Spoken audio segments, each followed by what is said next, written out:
Hello. So in this video, we're going to talk about two books compiled more than written by Anders Henriksson. That's Non Campus Mentis, which was also published under the title Ignorance Is Blitz, and College In A Nutskull.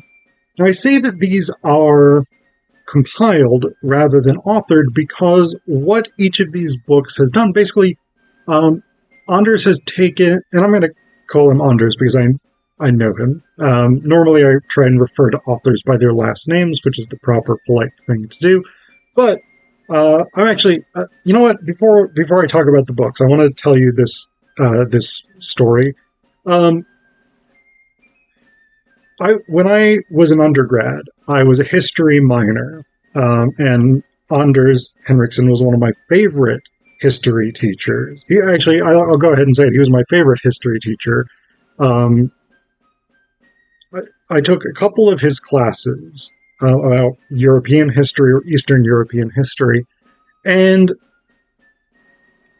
one of the things that I remember, that I probably will remember my entire life, is that Anders was one of the first people who really sort of modeled for me the type of academic, the type of scholar that I want to be.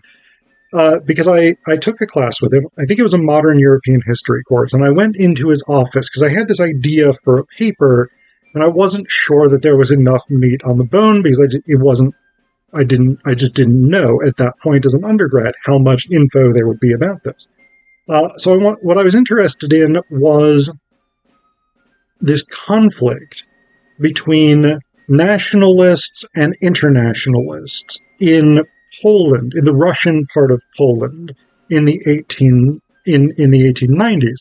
And I was interested in how socialists navigated the tension between supporting Polish reunification, because Poland was divided between Russia, Prussia, and Austria-Hungary, versus how they navigated the internationalist focus of socialism at the time.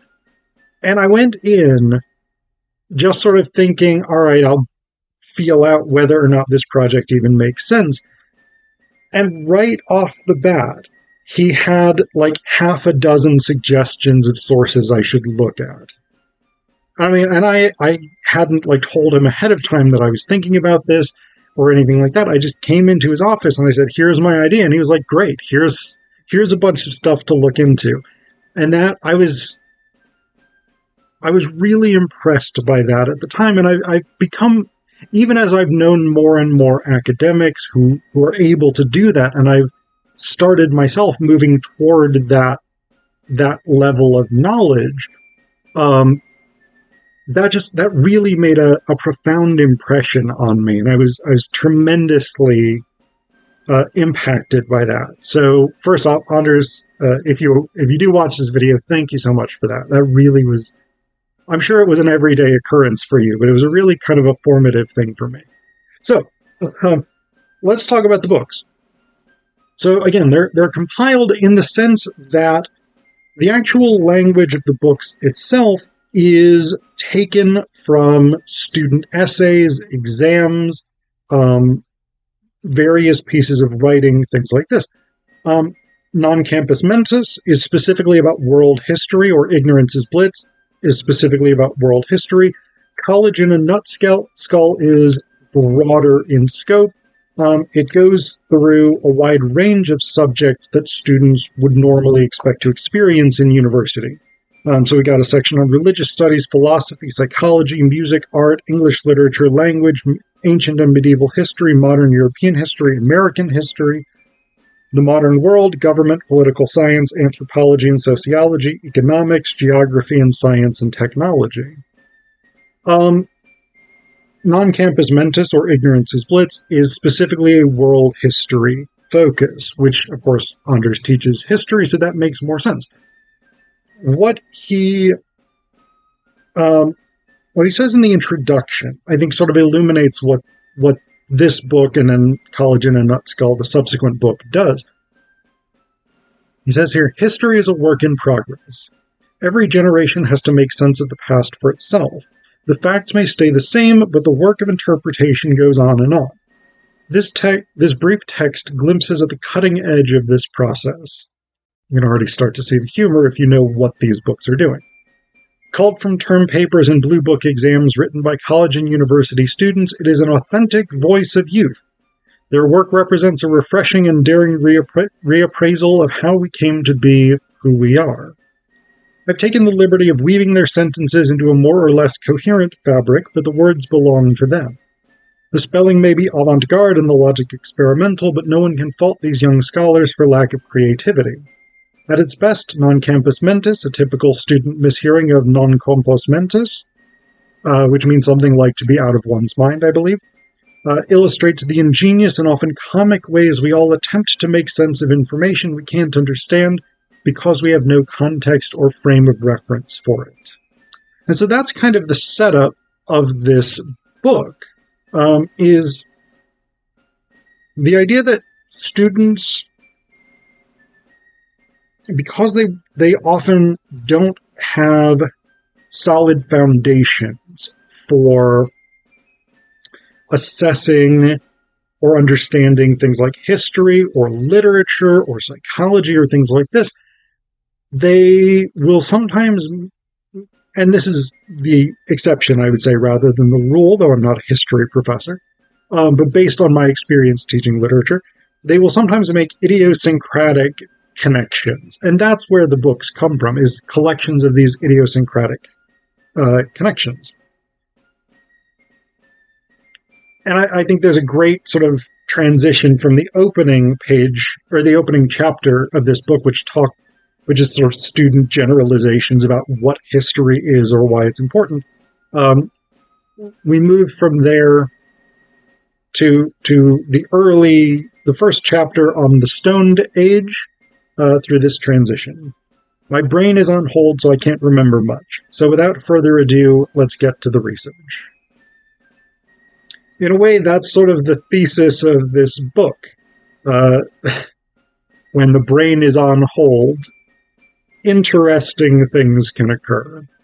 Now, there's a few different sort of broad models of errors or avant-garde interpretations within this book. A few major sort of categories that these things fall into. One is when sentences are just missing information that would otherwise make them make sense. One is when students do interesting things with language, sometimes interesting plays on words, sometimes clearly misunderstanding a word or something like this, and then sometimes just jumbles of random information that's in some way connected but not quite right. And I think actually on page 13 here, we have a really good example of each of those three components within the same page. So this is in the section on the classical age, Thucydides meets the mouse of history, which should be Thucydides meets the muse of history. But again, creative mishearings, misinterpretations, and spellings. So in terms of an example of a student phrase where information is missing, we have men during this period were usually about 30 years old and women only 12 or 13. What we're missing there is something like men during this period were usually married at about 30 years old and women only 12 or 13. That would make that make sense. As it is, it's a kind of ironic idea that men lived their whole lives at age 30 and women lived their whole lives at age 12 or 13. In terms of what's actually a really interesting play on words that was probably unintentional, but nonetheless is actually quite good, hear this. Arranged marriages required women to accept a kind of mate accompli.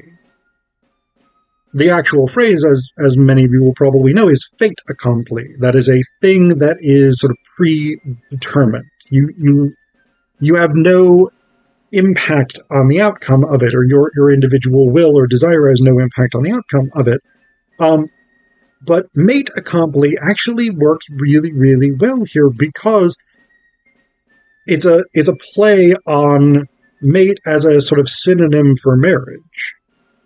So this is one of those things where it's like, yeah, we can take this to be an error on the student's part, but if I read this in a peer-reviewed, published scholarly article or book, I would say that's fucking clever as hell.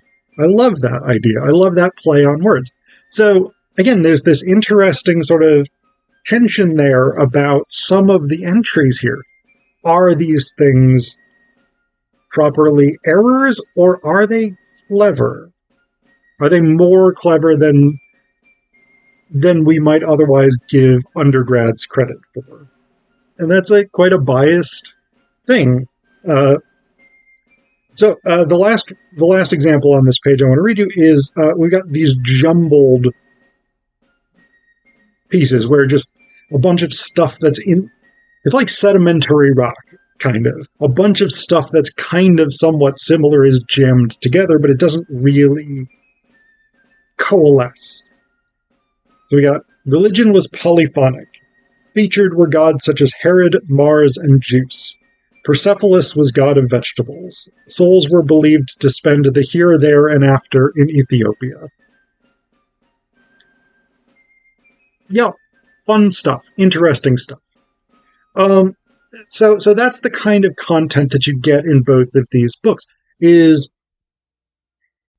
these interesting, idiosyncratic, bizarre interpretations of the kinds of lessons that would go into teaching history or the various subjects in College in a Nutskull. These are supported with like pictures with little captions and things like that. So this one is a picture of the Parthenon. It says, the Parthenon was Pericles' greatest erection. Can't say that that's wrong necessarily, but it's, a little bit judgy of all his other erections, perhaps. Pericles' wife might have something to say about that. But that's basically what this is. They're really, really fun books. And again, Non Campus Mentis, Ignorance Is Blitz, takes us through basically the entirety of world history, more or less, as much as a roughly 138-page book with text that size is going to be able to cover. But the thing that I think is really interesting, and actually one of the potential concerns that readers might have about these books is, so first off, the question of what are these books doing? Are these books criticizing students for their sort of failures to be correct about this subject matter? Are they expressing a sort of doom, a sort of fatalism about the decline of education in the West? Because these are American and Canadian universities, students for Non Campus Mentis. The scope is slightly broader, but it's expanded to include things like Australia and New Zealand in College in a Nutskull. So is this about like the decline of learning, the failures of modern students compared to the incredibly knowledgeable elite students of the past? And I think Anders anticipates this concern. He touches on this a little bit, or he raises the question, at least, in the postscript to Non Campus Mentis. He says, is it disturbing evidence of a generation raised in ignorance by incompetent schools and disengaged parents? And he addresses this at more length in the introduction to College in a Nutskull, because he says here, I'm often asked if my compilations of creative inanity point to a dark future shrouded in ignorance. Are latter-day Visigoths running amok through the halls of Ivy? Undergraduate education certainly faces some daunting challenges.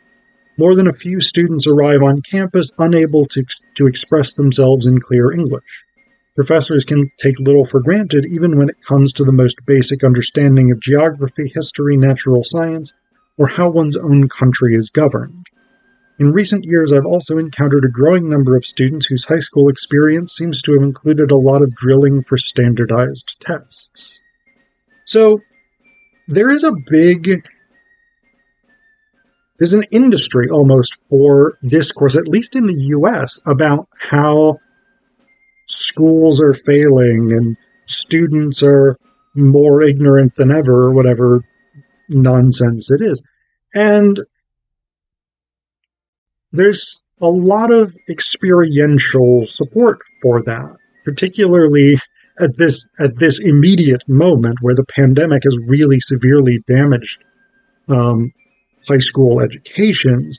And so the students that we're now getting in university are struggling in ways that even students in, say, 2019 did not struggle to sort of navigate the norms at university. I don't think Anders is in this sort of naysaying, doom and gloom, oh, back in my day, students were so much better educated than the rabble today kind of thing. Because Anders does talk about, in the introduction to College In A Nutskull and the conclusion to Non Campus Mentis, he does talk about how in the past students almost certainly made as many mistakes of very similar kinds, but because things were done in analog formats, because things were done through blue books rather than essays being turned in, it was much harder to share them and see those things.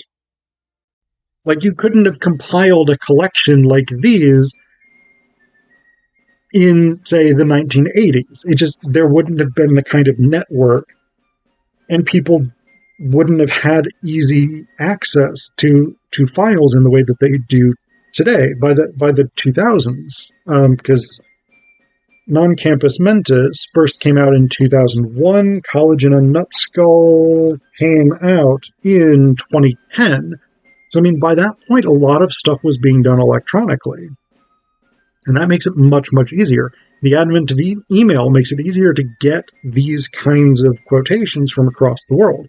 And so I think the way that Anders sees it, and the way that I see it as well, is that this is a question more of documentation than of a change in quality.